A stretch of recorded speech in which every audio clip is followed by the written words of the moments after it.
Meus irmãos, hoje é o nosso terceiro estudo sobre uma igreja terapêutica. Esse foi o tema do nosso primeiro estudo, uma igreja terapêutica. No segundo estudo a gente falou sobre uma igreja abrangente e acolhedora. E hoje eu queria falar que a igreja é uma comunidade de pessoas vocacionadas, ou seja, chamadas por Deus num processo.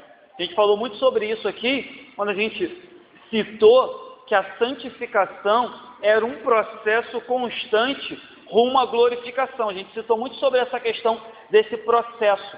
E agora nós vamos falar que essa comunidade de vocacionados, ela também vive num processo. E quando eu falo de vocacionados, eu falo de vocação. Ah, fulano tem vocação para tal profissão. Quando a gente faz parte do corpo de Cristo, todos nós, somos vocacionados para sermos servos do Senhor e de uma maneira única, que cada um tem a sua, trabalhar em função do reino e ocupar a sua função no corpo de Cristo. Então é sobre isso que a gente vai falar um pouco nessa noite. A igreja é uma comunidade de vocacionados em processo. E aí a introdução do que eu queria falar hoje, queria ler um texto para começar em Mateus 1, do 21 ao 23. Texto conhecido nosso do nascimento de Jesus, diz assim, Mateus 1, do 21 até o versículo 23.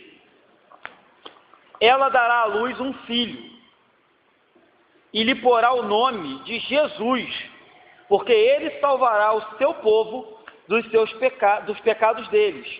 Ora, tudo isso aconteceu para que se cumprisse o que fora dito pelo Senhor, por intermédio do profeta. Eis que a virgem conceberá e dará à luz um filho, e ele será chamado pelo nome de Emanuel, que quer dizer Deus conosco. Vamos parar aqui? Então, queridos, com o nascimento de Jesus, Deus institui um novo momento, aonde ele passaria a tratar com o seu povo a partir de uma nova aliança, que seria a aliança do Novo Testamento. Deus passa a estabelecer com o seu povo um relacionamento diferente. Se no Antigo Testamento ele tinha servos, agora no Novo Testamento ele também continua tendo os servos, mas ele chama essas pessoas não apenas de servos, mas no Novo Testamento ele chama essas pessoas de filhos. Filhos por meio da adoção, filhos por meio do sacrifício de Jesus Cristo na cruz. Ele diz que Cristo é o nosso primogênito, né? E que nós somos os co-herdeiros com Cristo. Nós somos os irmãos adotivos de Cristo. Então, a partir do nascimento de Jesus, que a gente acabou de ler, a partir do momento que Jesus se faz homem, vive entre nós, Deus passa a estabelecer um relacionamento com o seu povo diferente do qual ele tinha no Antigo Testamento. E a partir desse momento que Deus passa a ter filhos, ele começa a chamar todo crente que crê em Jesus Cristo para ser abençoado, mas também para ser abençoador daqueles que fazem parte desse corpo chamado igreja. Então entenda, eu tenho falado muito sobre isso aqui e faz um tempo que a gente não toca nesse assunto. Quando Deus te chama, quando Deus te vocaciona, quando Deus te tira do mundo e te traz para o seio da igreja, ele tem um primeiro intuito, claro, abençoar a tua vida, salvar a tua alma, transformar você. Mas a partir desse momento, você tem por obrigação, quando você faz parte desse corpo chamado igreja e família de Cristo, ser também abençoador na vida dos outros que estão chegando e na vida daqueles que já fazem parte da igreja. Então eu cheguei na igreja há pouco tempo. Com certeza tem muita gente que está aqui há mais tempo que eu, mas cheguei para ser abençoado, mas também para abençoar a igreja. Isso tem que haver essa troca, tem que haver essa via de mão dupla, senão a gente fica dentro da igreja, fechado no nosso mundinho e achando que a vida gira em torno de nós mesmos e que só a gente tem que ser abençoado, que a gente vem para a igreja para ganhar, a gente vem para a igreja para receber, sendo que não é isso que a gente vê na Bíblia. Deus chama pecadores, os comissiona, os vocaciona e faz com que eles, além de ser abençoados, sejam automaticamente bênção na vida dos outros que fazem parte desse corpo chamado Igreja de Cristo. Ou seja, Deus nos chama não só a ser canal, mas também não só ser receptor da bênção, mas também ser canal daqueles que transmitem essa bênção. Se você olhar para a história da Bíblia, você vai ver que Deus sempre chamou e sempre separou homens para acompanhá-los e mulheres para acompanhá-lo durante a sua missão. É muito evidente no Novo Testamento a chamada dos 12, dos discípulos. Mas se a gente continuar olhando o Antigo Testamento, olhando o Novo Testamento e estudando as Escrituras, você percebe que Deus não se limita a chamar 12 homens. O texto segue, você vê que Deus continua, inclusive hoje, chamando homens e mulheres e os comissionando, os vocacionando para que eles sejam operadores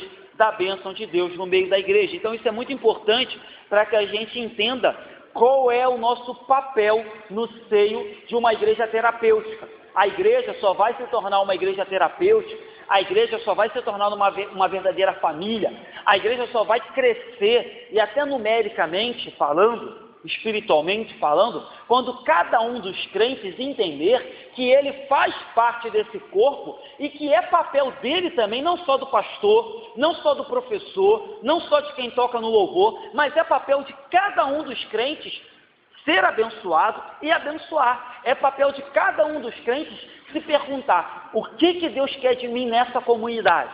O que Deus quer de mim nessa família chamada família congregacional em Andorinhas? O que Deus quer de mim nessa igreja na qual Ele me tirou do mundo e me colocou aqui como membro dessa igreja? Então as pessoas têm que parar e se perguntar isso. E parar de, às vezes, isso é um erro muito normal nosso, olhar para quem está do lado e falar: ah, fulano não faz, ah, fulano deixa de fazer, ah, eu acho que fulano poderia fazer assim, ah, fulano poderia fazer assado, ah, Beltrano poderia vir mais nos cultos.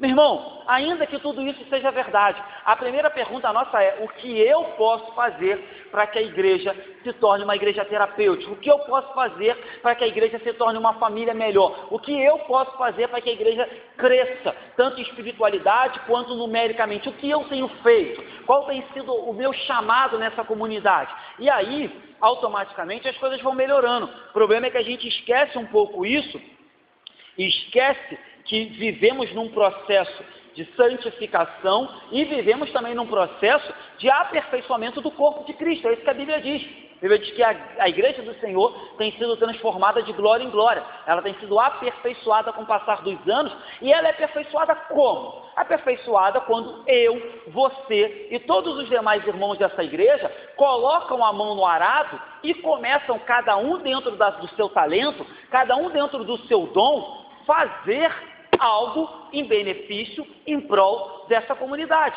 Então cuidado com isso, cuidado com essa história de: ah, eu estou esperando a igreja melhorar, ah, eu estou esperando a igreja crescer, ah, eu estou esperando alguma coisa acontecer. Talvez o problema esteja em você, em mim, que não temos nos colocado na posição que deveríamos, não temos nos oferecido para fazer o que deveríamos fazer, não temos meditado qual é o nosso papel aqui na igreja local de Andorinhas. Então, cuidado.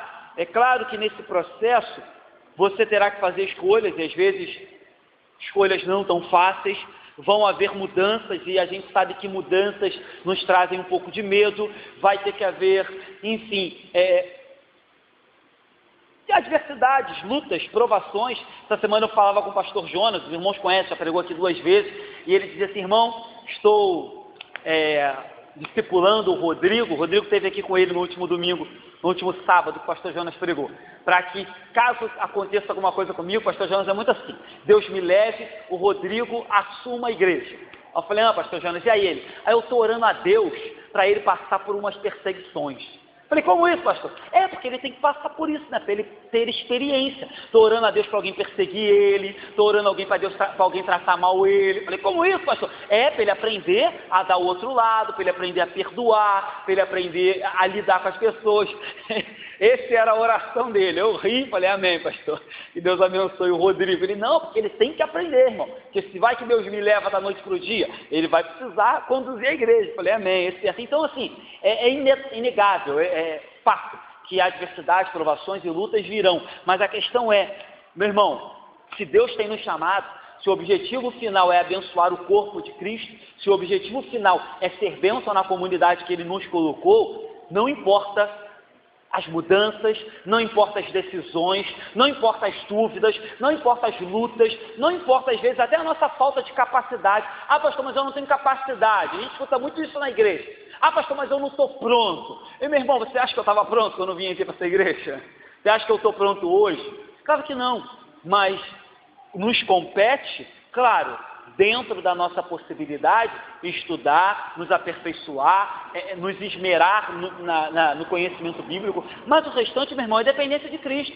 O restante é unção, o restante é capacitação, o restante é obra do Espírito Santo. O problema é que a gente fica esperando a perfeição para fazer alguma coisa, e Jesus nunca mandou. Jesus nunca ficou esperando Pedro ser perfeito, Jesus nunca ficou esperando Tomé ser perfeito. Pelo contrário, ele chamou homens, discipulou, vou falar sobre isso já já, e enviou. Eles erraram. Eles falharam, cometeram equívocos, vários, mas e aí? Colocaram a cara a tapa e fizeram aquilo para o qual eles foram chamados. O problema é que hoje a gente entra, frequenta igrejas e mais igrejas, se torna membro de várias igrejas, mas não entende que nós temos um papel importante que Deus vai cobrar da gente. E aí, de novo, a gente olha para o lado, olha para o pastor, olha para a igreja, bota a culpa em todo mundo, só não percebe que nós devemos viver para abençoar a igreja e abençoar inclusive aqueles que entram por essas portas precisando de bênção, precisando de uma palavra, precisando de Jesus, certo? Então, essa é a ideia de ser uma comunidade de vocacionados, pessoas chamadas num processo de santificação e de capacitação do Espírito Santo. Primeira coisa que alguém que é chamado e vocacionado pelo Espírito Santo precisa entender é que ele precisa nascer de novo. Ninguém pode fazer a obra do Espírito e ninguém pode também se oferecer por um serviço cristão se antes ele não tiver nascido de novo. Entende a diferença? Eu disse que não é necessário perfeição para servir a Cristo, mas em compensação é necessário que você seja nascido de novo pelo Espírito Santo de Deus.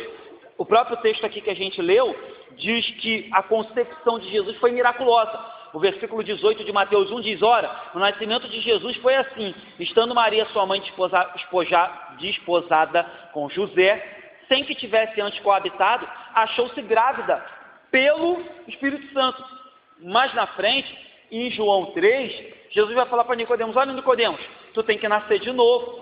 Então você vê que a exigência de Jesus, a exigência da Bíblia, para que nós o sirvamos, para que a gente seja instrumento e ferramenta na mão de Deus, não é perfeição, mas é ter nascido de novo, é ter sido regenerado, é ser templo e morada do Espírito Santo, e não ter diploma, não ter faculdades, não ter 30 anos de ministério, ainda que isso seja bom. É claro que uma pessoa com faculdade, com vários diplomas de teologia, com 30 anos de ministério, automaticamente, mas também isso não é uma matemática, vai ter experiência, maturidade, mais sabedoria do que alguém que está chegando ontem. Mas você entende que não é esse o requisito de Jesus. O requisito é: seja nascido de novo, seja regenerado, e aí você será instrumento nas minhas mãos. Lembra que Paulo diz em 2 Coríntios 5,17, se alguém está em Cristo, é nova criatura, as coisas velhas se passaram, e eis que tudo se fez novo. E o processo de eis que tudo se fez novo é um processo. Ninguém nasce sabendo tudo, e ninguém nasce de novo sabendo tudo. Assim como você precisou nascer uma vez da sua mãe, e aprender a andar, falar, e aí escrever, é necessário nascer do Espírito e aprender tudo de novo, só que agora de uma ótica cristã, de uma ótica a partir do reino de Cristo. Então, meu irmão, o novo nascimento, conversão, ser templo e morada do Espírito Santo, é o requisito de Jesus para usar a mim e a você na obra dele, e é o requisito de Jesus que nos dá acesso ao reino de Deus. Ponto. Fato, só isso, nada além. Se depois de ser chamado por Jesus, você puder se aprimorar, você puder melhorar, faça, porque vai ser para louvor de Deus. Mas fora isso, entenda, se você ficar na igreja esperando perfeição para fazer alguma coisa para Deus, meu irmão, os anos vão passar, a vida vai passar, você vai envelhecer, a morte vai chegar e você não vai fazer nada para Jesus. Nada, porque nós não seremos perfeitos nessa vida. Você sempre vai achar que falta uma coisinha. Ah, pastor, consegui isso, mas falta aquilo. Ah, pastor, conquistei isso, mas falta mais isso. Então, meu irmão, saia dessa loucura e dessa mentira que a gente tem que esperar a perfeição. Deus já fez o que era necessário, enviou o Espírito Santo para convencer os pecadores. Deus continua fazendo o que é necessário. Contudo, entretanto, todavia, nós temos a nossa parcela de responsabilidade.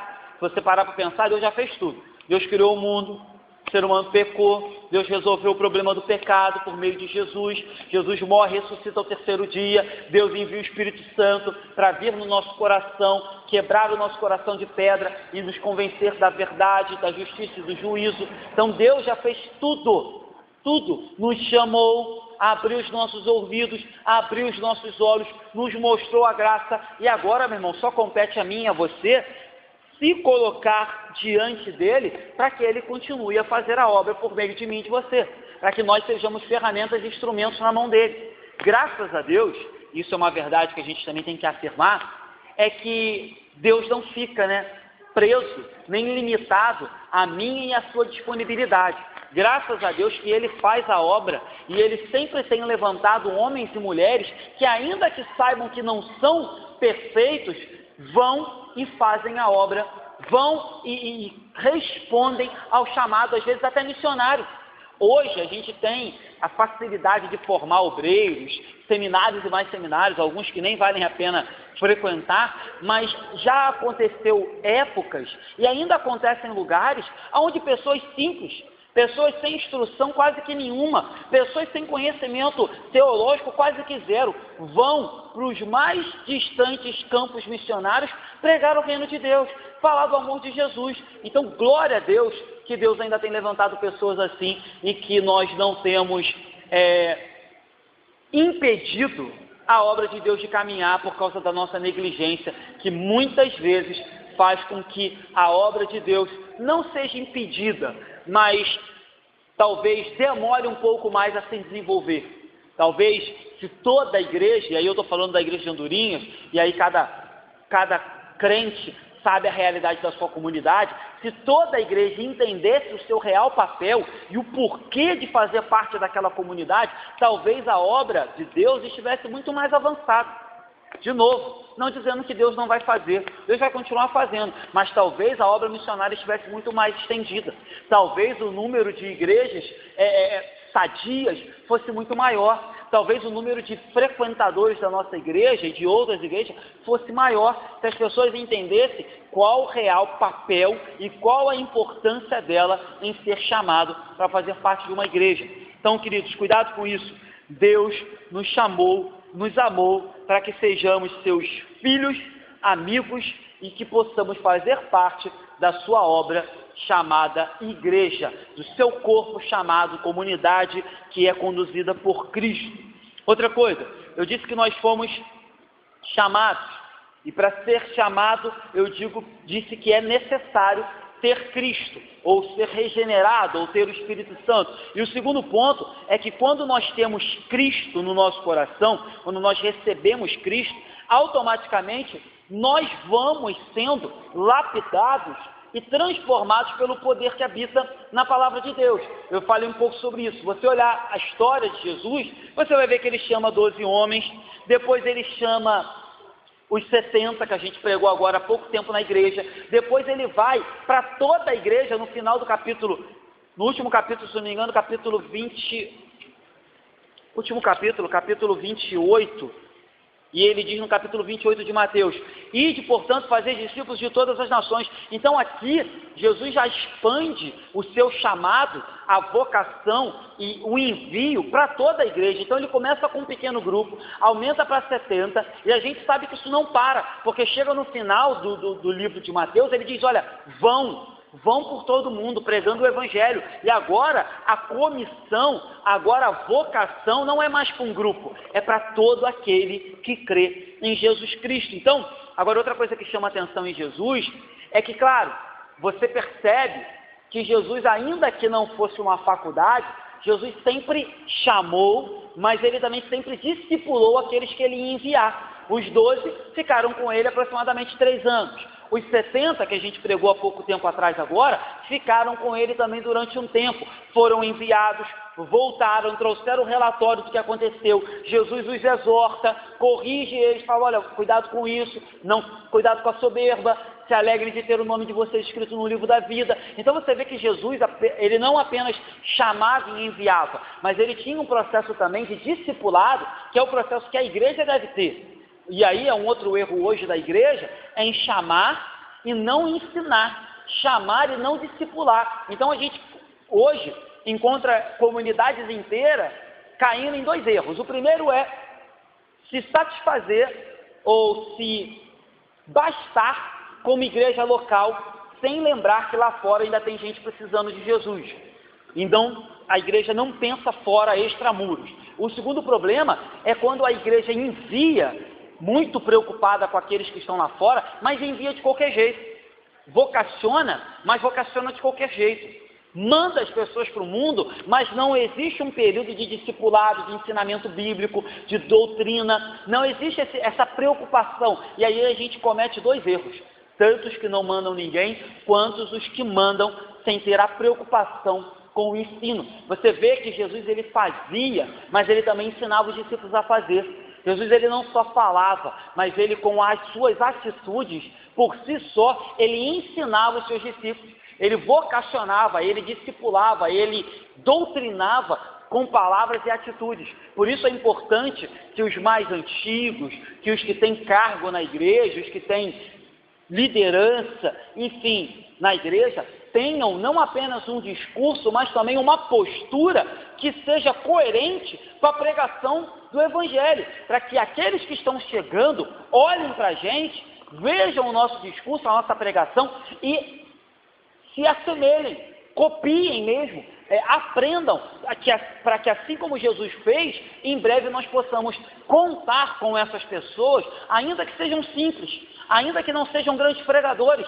ainda que não se tornem missionários, teólogos, mas para que a gente possa contar com essas pessoas dentro da igreja e aonde quer que eles estejam, como instrumentos, como vocacionados para agir em prol do reino de Deus. Então isso é muito importante. Primeiro, ser chamado por Jesus, tem que ser nascido de novo. Segundo, ser vocacionado por Jesus. E essa vocação vem por meio de ouvir e ouvir a palavra de Deus. Essa vocação vem por meio de experiência. Essa vocação vem por meio de intimidade. Como que os discípulos aprendiam com Jesus?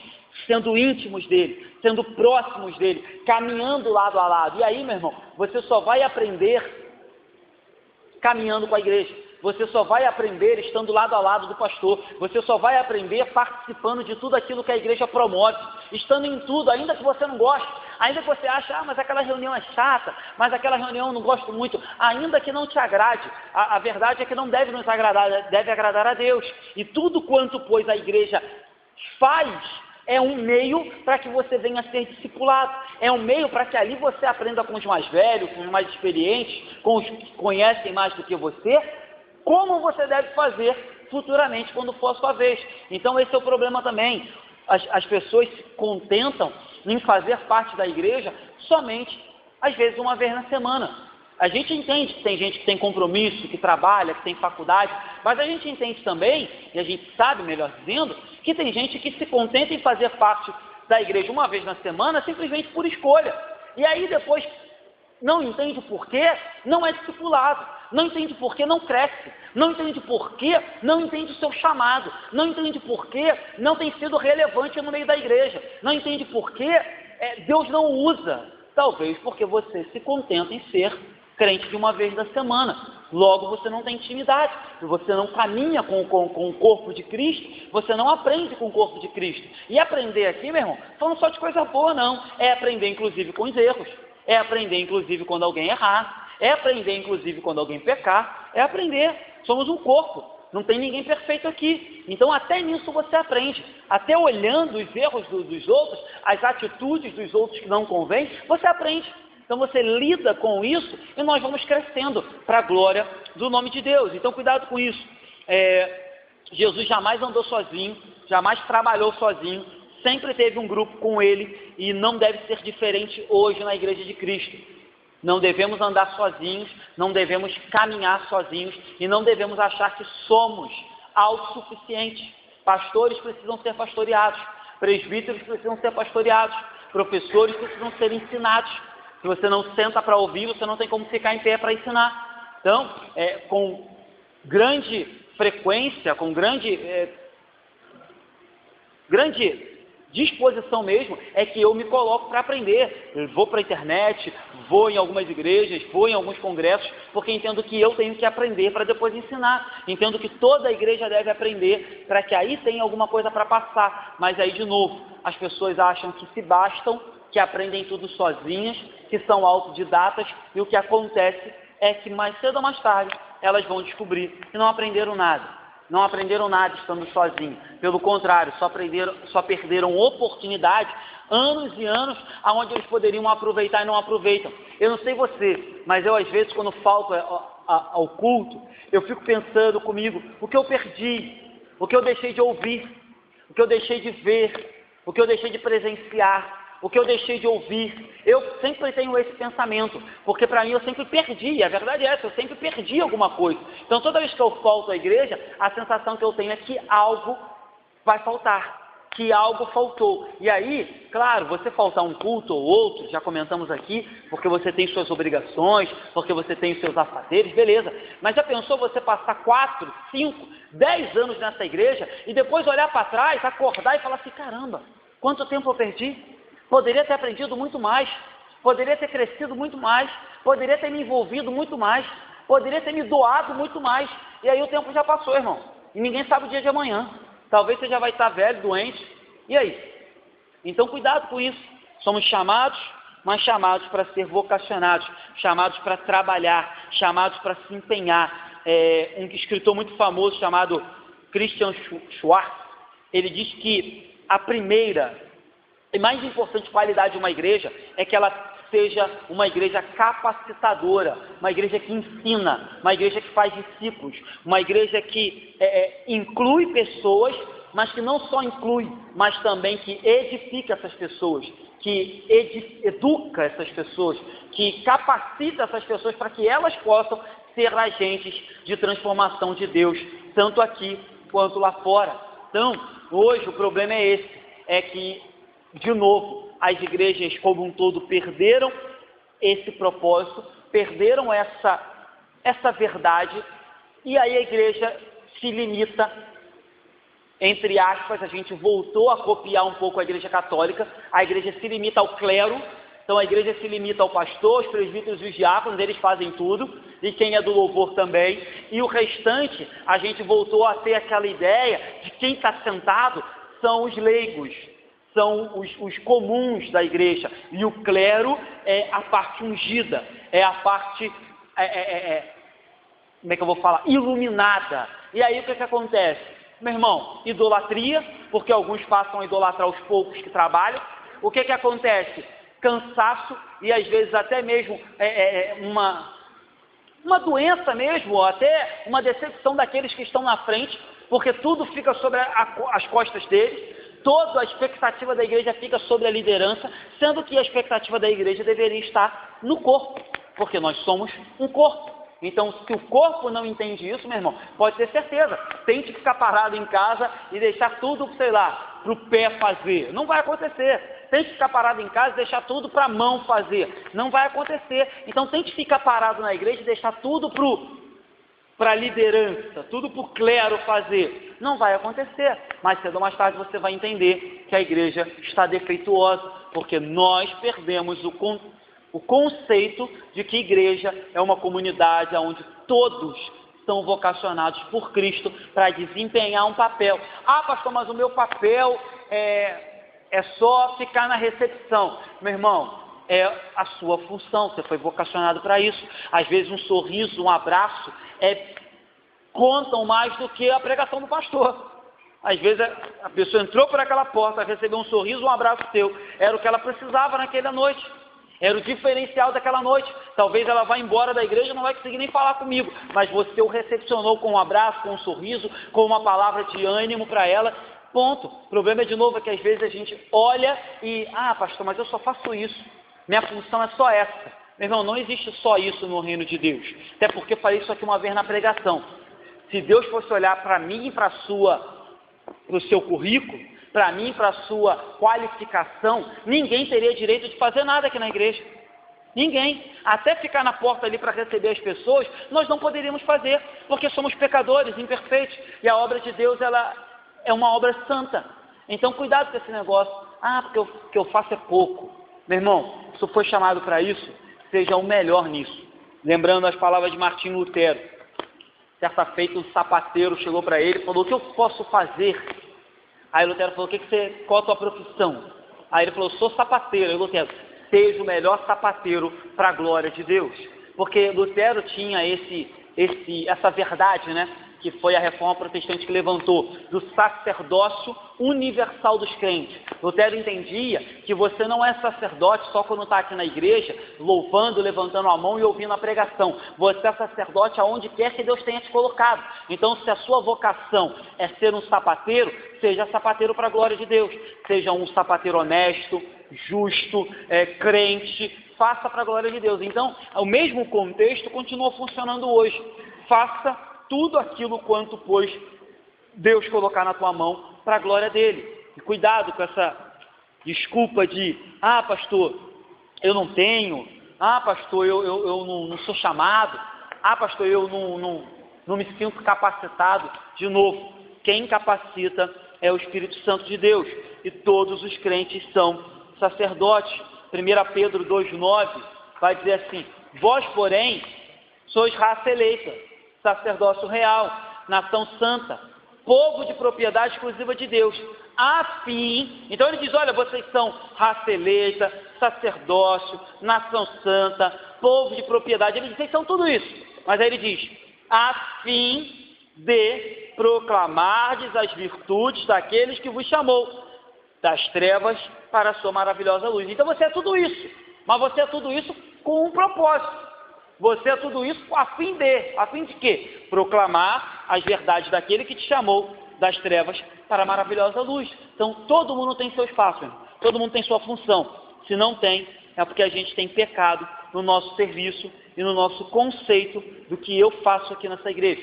1 Pedro ainda, só que agora capítulo 4, versículo 10, diz assim: servi uns aos outros, cada um conforme o dom que recebeu, como bons dispenseiros da multiforme graça de Deus. Então o que Pedro está dizendo? Olha, cada um sirva o outro. Aí alguém poderia falar: Pedro, mas eu não tenho dom de pregar, eu não tenho dom de pastorear. E Pedro fala: opa, cada um sirva de acordo com o dom que recebeu, como bons dispenseiros da multiforme graça. Então o que ele está querendo dizer com multiforme graça? A graça de Deus ela é múltipla, ela é diversificada, ela é diferente. Então cada um aqui vai ter um dom, um talento específico para servir aos outros. Então uns serão mais acolhedores, outros serão melhores no serviço, outros serão melhores em interceder, outros serão melhores em aconselhar, outros serão melhores em ofertar, em ajudar, em colaborar. Claro que todos nós, né, devemos ter um pouco disso. Todos nós devemos tentar ser pessoas que aconselham, que abençoam, que abraçam, que visitam, mas é verdade que tem pessoas que vão se destacar mais do que outras em determinados dons e talentos. Isso é evidente, isso é fato. De novo, por quê, pastor? Somos um corpo. Então existem pessoas que estão em determinadas funções que vão desempenhar aquela função melhor. Todo mundo pode trabalhar na cozinha? Todo mundo. Tem louça para todo mundo. Tem cebola para todo mundo picar. Mas todo mundo vai trabalhar na cozinha igual a Eneida? Igual as irmãs aí que trabalham verdadeiramente, que fazem o nosso almoço, que fazem a nossa cantina?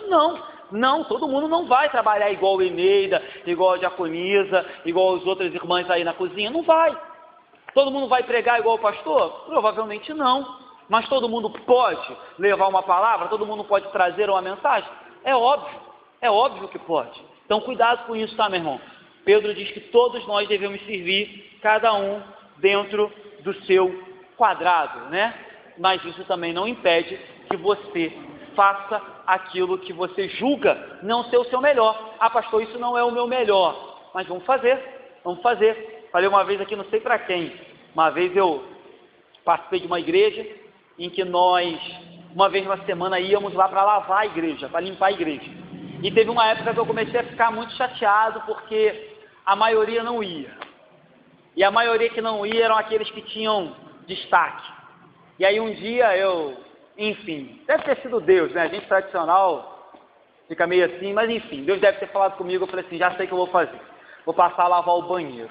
Porque lavando o banheiro eu não vejo ninguém que veio e quem não veio. Então eu passei a lavar banheiro, meu irmão. Me trancava lá, ligava o radinho, botava o louvor e lavava um vaso com a felicidade, você não tem ideia. E parei a olhar, parei de ver quem vinha, quem não vinha, de me preocupar com isso. Lavava um vaso feliz da vida. Ah, pastor, e aí? Era o teu dom? Talvez não. Mas e aí? Estava servindo dentro daquilo que Deus me proporcionou fazer.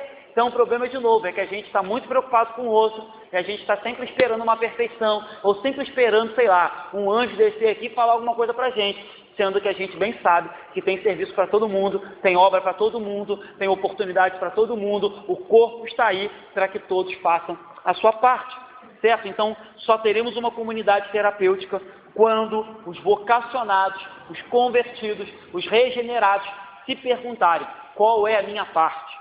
Qual é a minha parte? Só veremos a igreja melhorar, florescer, quando cada um olhar para dentro de si e falar: qual é a minha vocação nessa igreja? Qual é o meu chamado? Qual é a minha função? Qual é o meu lugar aqui nessa igreja? E aí nós veremos a igreja aos poucos se transformar numa comunidade de verdade terapêutica, que se preocupa com todos, e não apenas se preocupa em que um se destaque, em que alguns façam todo o serviço, mas que todos, de forma harmônica, tenham o seu papel como convertidos, instrumentos e ferramentas na mão de Deus. Aí aonde até os que não entenderam isso ainda, serão abençoados por aqueles que já entenderam. Porque aí é outro problema que a gente tem que parar e pensar. Ah, pastor, todo mundo vai cair a ficha da noite por dia? Claro que não. Você acha que eu tenho a utopia de achar que depois desse estudo, queria eu que a igreja toda estivesse aqui, a igreja toda vai acordar? Não. Acredito que as pessoas têm o seu tempo, têm a sua hora, e Deus trabalha na vida de cada um de forma diferente. Mas, ainda que nem todos tenham acordado, ainda que nem todos desempenhem a função que deveriam desempenhar, meu irmão, desempenhe a sua e seja bênção, inclusive, para aqueles que não estão fazendo. Não interessa, certo? Imagina se eu, como pastor, falasse assim: não vou pregar para aqueles que não têm compromisso com a igreja, não vou desempenhar o meu dom para aqueles que não querem nada com Jesus. Meu irmão, seria uma grande besteira. Deus com certeza puxaria a minha orelha e me exortaria. Então a gente também tem que parar com isso. Fulano não faz nada. Meu irmão, faça, inclusive abençoe a vida dele. Faça, inclusive, para ele. E ore para que Deus o convença, para que mais cedo ou mais tarde ele acorde e venha a ser bênção tanto quanto você se julga ser. Já pensou isso? Se o pessoal do louvor falasse assim: vamos mais tocar? Não. Então, se todo mundo olhar para si e olhar para o outro e falar: não vou mais fazer, meu irmão, a gente fecha as portas, a gente fecha a igreja, a gente para de ter, inclusive, cultos, porque cada um vai olhar para o seu bolso, para o seu umbigo. Então, cuidado com isso, irmão. Terceiro ponto aqui que eu queria tratar, e aí a gente já tratou muito sobre isso na nossa série passada, mas eu vou falar rapidamente.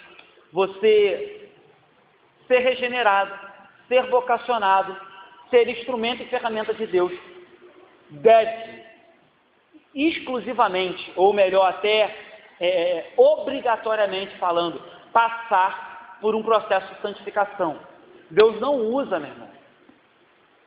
E aí eu poderia até abrir uma aspas, abrir um parênteses e dizer que Deus usa até a mula de Balaão, é verdade, mas a grande verdade é que Deus se regozija, ou que Deus se alegra, ou que Deus prefere tratar ou trabalhar em pessoas que se santificam, em vasos que são vasos de honra, em ferramentas que se colocam na mão dele para serem usadas. Afinal de contas, lembre, ele é o olheiro e nós somos o vaso, ele é aquele que manda. e nós apenas obedecemos. Então, deve haver um processo de santificação. Caso contrário, meu irmão, você, ainda que você julgue ter a maior vocação da igreja, ainda que você julgue ter o maior curso de diploma de teologia da igreja, se você não estiver passando por um processo de santificação em Cristo, você não será bênção, não será utilizado para a glória do nome de Deus. De novo, talvez, se não tiver ninguém, ele até te use, como usou a mula, mas é melhor ser usado como vaso de honra do que ser usado como mula, não é verdade? É melhor ser usado como ferramenta e instrumento, como templo e morada do Espírito Santo, do que ser usado como objeto de ira de Deus. Então, cuidado com isso, a santificação é exigência. Até porque o texto que a gente leu no começo do estudo diz assim, e ela lhe porá o nome de Jesus. Aí o texto explica por que o nome dele era Jesus, ou seria Jesus, porque ele salvará o seu povo dos pecados dele. Então, se você serve Jesus, se você diz que é chamado por Jesus, entenda isso. Você deve, dia após dia, buscar santificação. Ah, pastor, mas o senhor falou ali que é Deus quem trabalha, é Deus que age, é Deus que opera em nós o querer e o efetuar. É verdade. Mas eu também disse que existe uma responsabilidade minha e sua no processo de santificação. E isso vai caminhar, lembra do estudo passado que a gente falou aqui, até a volta de Jesus. Santificação, foi isso que eu falei, uma luta constante rumo à glorificação. Então Deus é soberano? É. Deus trabalha em mim, pastor? Trabalha. Deus com o Espírito Santo vai te moldando? Vai. Mas a responsabilidade de tratar nesse processo de santificação é minha e sua também. Caso contrário, meu irmão, pense, você será uma mula e não um vaso de honra. Deus não deseja apenas uma redenção do Espírito. Falamos sobre isso aqui também, na primeira série nossa de estudos aqui, quando eu falei sobre cosmovisão, que eu falei que a gente deve entregar toda a nossa vida a Deus, não apenas o Espírito, porque a gente fica nessa, Deus conhece meu coração, pastor, Deus conhece meu Espírito, e pecado a revelia, mas Deus conhece o coração. E aí a gente falava que Deus não quer apenas uma redenção interna, Ele quer uma redenção completa, e redenção completa envolve santificação, e inclusive santificação que se transforma, né, queridos, em atitude, em palavra, às vezes em mudança de vestimenta, mudança de palavreado. Santificação, claro, começa dentro, começa no coração, começa pelo Espírito, mas uma hora ela vai transbordar e vai se manifestar em santificação. Essa história de santificação que só fica no coração e por fora é só pecado, meu irmão, é balela, é mentira, certo? Um outro texto que eu queria ler, acerca dessa questão ainda de intimidade com Deus, santificação, é Hebreus 12:14, diz assim, segui a paz com todos, e a santificação, sem a qual ninguém verá o Senhor. Então, seguir a paz com todos e a santificação, sem a qual ninguém verá o Senhor. É claro que ver o Senhor aqui, você pode tomar como literal, porque nós veremos o Senhor naquele grande dia, mas ver o Senhor aqui vai muito além de avistá-lo. É realmente ver no sentido de você ter um encontro, no sentido de você ter intimidade, no sentido de você se relacionar com Ele. Então o que o texto está dizendo é, ninguém pode se relacionar com o Senhor sem santificação. Ninguém pode ter intimidade com Deus que é santo, santo, santo, sem santificação. Ninguém pode ter relacionamento com Deus que é perfeito sem santificação. Logo, ninguém verá a Deus sem santificação. Então cuidado com isso, cuidado com essa questão, porque ser vocacionado, ser chamado, ser instrumento da bênção de Deus requer que busquemos santificação. Falei isso no começo do nosso estudo. Paulo diz em 2 Coríntios 3,18 que a igreja está de glória em glória, sendo transformada na imagem do Filho, como pelo Senhor, o Espírito Santo. Então cuidado com isso. Uma igreja terapêutica deve ser uma igreja de santificados, de pecadores, sim, pecadores, mas que buscam santificação dia após dia. Era assim que os primeiros crentes eram reconhecidos no livro de Atos. No livro de Atos, no capítulo 9, por 2 vezes você vai ver os crentes sendo chamados de santos. Atos 9, 13. Não sabeis vós que os que prestam serviços sagrados do próprio templo se alimentam? E quem serve no altar, do altar tira o seu sustento? É isso mesmo, gente? Atos 9, 13. Não sabia que os que se alimentam do serviço sagrado... enfim, acho que minha referência está errada. Vamos para outra. Eu estou em primeiro... Gente, enfim, eu estava em 1 Coríntios 13. Volta, Atos 13, Atos 9... Ai, gente, tem hora que a cabeça para. Atos 9, 13, agora sim, vamos lá. Ananias, porém, respondeu: Senhor, de muitos tenho ouvido a respeito desse homem. Ele está falando de Paulo, Paulo já é perseguidor. Quantos males tem feito aos teus santos em Jerusalém? Então aqui você vê que Ananias reconhecia que os chamados por Cristo em Jerusalém eram santos, santificados. Ananias está falando de Paulo aqui, ele está com medo de Paulo. Vai agora para o versículo 32 do capítulo 9 de Atos. Passando Pedro por toda parte, desceu também aos santos que habitavam em Lida. Então Pedro agora, indo viajar, fazendo uma viagem missionária, desceu até Lida, aonde habitavam santos, ou seja, pessoas chamadas e santificadas pelo poder do Evangelho. Então, meu irmão, essa verdade que o crente deve ser santificado acompanha a igreja desde Atos dos Apóstolos, e não deve ser diferente nos dias de hoje. Então hoje, infelizmente, há pouco tempo agora aí, na internet, você via maus exemplos de pessoas que se diziam vocacionados, cantores, gospel, enfim, que foi revelado o uso de drogas, enfim, e outras coisas mais. Por quê? Se entendiam vocacionados, se entendiam talentosos, se entendiam chamados, mas em compensação não entenderam que pessoas que se julgam chamados, vocacionados, instrumentos de Deus, devem ser santificados, devem viver em santificação, sem a qual ninguém verá o Senhor. Para terminar, o último ponto que eu queria chamar é dizer que essa santificação, ela é feita por meio de Jesus. Isso é evidente. Isso é evidente. Quando o texto de Mateus, lá que a gente leu na entrada do nosso estudo, diz que ele será chamado Emanuel, Deus conosco, traz aquela verdade, Mateus 1, 23, e ele será chamado pelo nome de Emanuel, que quer dizer Deus conosco. O texto está querendo dizer, ou mostrar aquilo que eu falei anteriormente, não basta ver Jesus, não basta ver Deus.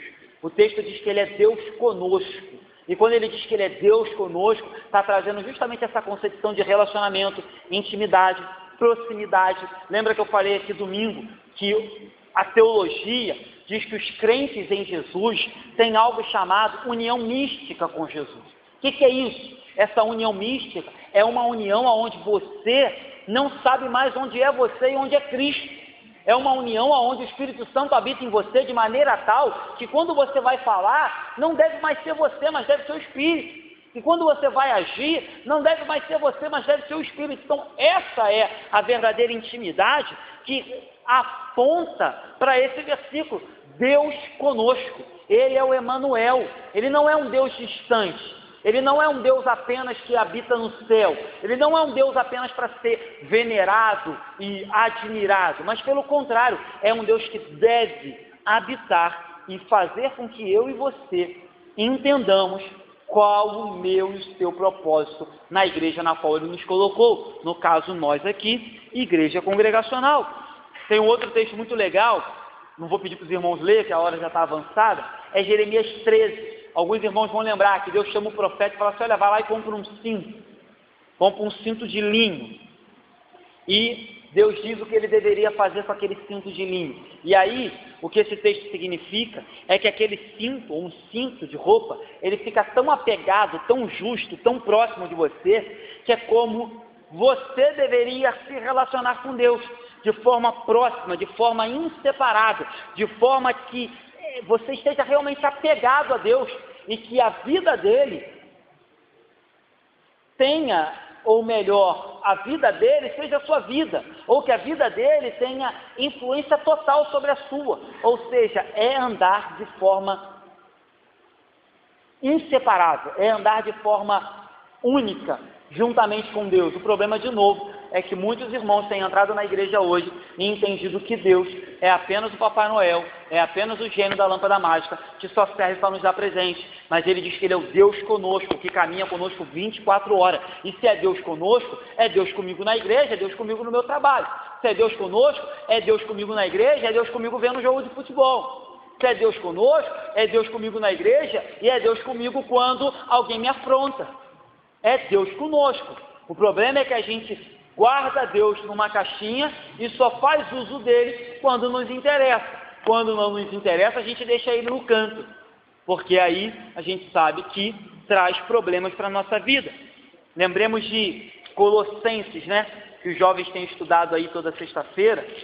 Acho que essa semana eles entraram nesse capítulo, no capítulo 3. Colossenses vai dizer assim, Paulo vai dizer que não basta buscar, é necessário que todo o nosso ser seja envolvido com a presença de Deus. Aí Paulo diz assim em Colossenses 3, portanto, se fostes ressuscitados juntamente com Cristo, buscai as coisas lá do alto, onde Cristo vive, assentado à direita de Deus. Aí ele diz, pensai nas coisas lá do alto, não apenas nas que são aqui da terra, porque morrestes e a vossa vida está oculta juntamente com Cristo em Deus. Então, meu irmão, como é que pode alguém achar que tem como viver alguns momentos com Deus e outros momentos no mundo lendo um texto desse? O texto diz, olha, vocês foram ressuscitados com Cristo, buscar as coisas lá do alto, não busquem as coisas aqui da terra. Aí o texto segue e diz assim, olha, vocês morreram, vocês estão mortos para as coisas aqui dessa terra. Logo, devem buscar as coisas só de Deus e de Cristo.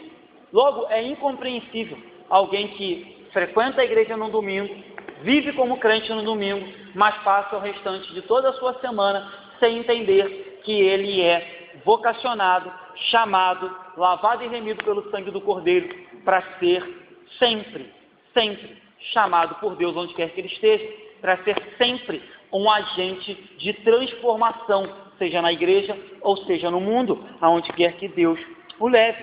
Então, meus irmãos, para a gente terminar essa noite, o processo de Deus na vida dos crentes, esse processo de vocação, de lapidar, de transformar, de edificar, de limpar, tirar as impurezas, o processo de Deus na minha vida e na sua vida, não tem o intuito de nos dar cargos, não tem o intuito de fazer com que eu e você alcancemos destaque na igreja, mas tem o intuito, primeiro, de que sejamos alvos do seu amor e da sua bênção, e segundo, que sejamos canais, instrumentos para abençoar aqueles que estão à nossa volta dentro da igreja e fora dela. Esse é o intuito de Deus.